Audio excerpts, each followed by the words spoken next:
We've talked a lot about the crisis in rental prices across this country over the past few months, but it's not just affecting home rentals, it's also affecting commercial real estate. Joining us for a closer look at this, David Fleming, real estate expert. Good to see you. Happy New Year. You too, Lindsay. Thanks for having me. Let's talk about this because we are seeing more small businesses having to shut down because they just can't afford the rents that are being charged.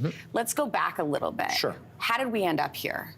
Well, your producer had given me a report that was issued that basically talked about a crisis in commercial real estate. So they, of course, they are a tenant advocacy group, so the report was a little bit biased. But I don't disagree at all that commercial tenants don't enjoy nearly the benefits, the rights, and the protections that the residential tenants do. So I think the issue here is the Commercial Tenancies Act and the Residential Tenancies Act are night and day. And so what we enjoy if we're a person renting a one-bedroom condo is not nearly the same if we're a small business owner.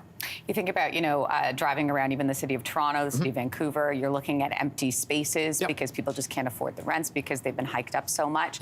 But also that obviously is a direct result, I would assume, of these landlords having to pay more on their mortgages. So it's a bit of a trickle-down effect, no? Yeah, and what I would point to is probably more mortgages, more so than mortgages, is the taxes. Because I live in the Midtown Toronto area, along Bayview Avenue. There on every block are one or two empty shops that all say for lease. I've talked to these folks and they say that it's the taxes that are really hampering them. The taxes in Toronto commercially are about 3.5 to 4 times what the residential side is.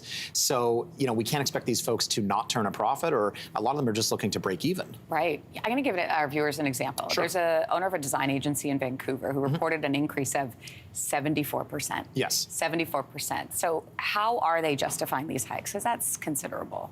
I mean, honestly, I'd have to look at the contract that they were in before. So let's pretend for a moment that they were in a 10-year lease. And at the end of 10 years, up 74%. We don't know if there were escalators within those 10 years. I might also say maybe you have a small business owner that is on a 5-year lease and the landlord up front says, I'll do the build out. I'll spend $100,000 to build this out to what you want it to be. And then at the end of the 5 years, they say, I'm raising your rent.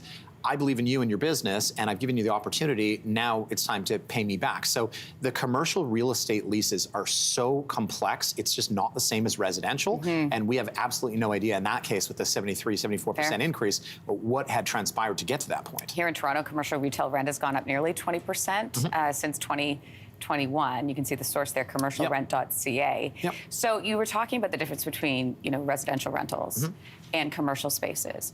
Very regulated on the residential side. When you look at the commercial side, can landlords just sort of, after a term is up, they can raise it to whatever they want? There's no ceiling, there's no cap at this point? In short, absolutely, they can. And so there's so many differences between the RTA and the CTA, but the biggest one I would say is that when you rent a downtown Toronto condo, you, at the end of 1 year, you just continue on. You continue to live there. By legislation, you continue to go month to month. Commercially, at the end, you have to get out if you can't renegotiate. And if you don't, your rent goes up 200%. That's called overholding. So the reason they do that is to ensure that landlords and tenants can come to an agreement ahead of time. And unlike in the residential world, the commercial landlords can just change the locks. What should we, fair enough. What should we do in terms of stabilizing the sector? I mean, I think that there's so many differences between the two acts. I would argue that the Residential Tenancies Act is so overwhelmingly in favor of the tenants, and it's tough on landlords. On the other side, the Commercial Tenancies Act is so overwhelmingly in favor of the landlords. I wish there was a happy medium, but tough to find always. We'll see what happens in 2024. David Fleming, always good to see you. Thanks so much. You as well. Thanks for having me. Now, hey, thanks for watching. If you liked this, be sure to subscribe here, or you can check out more Your Morning videos right here.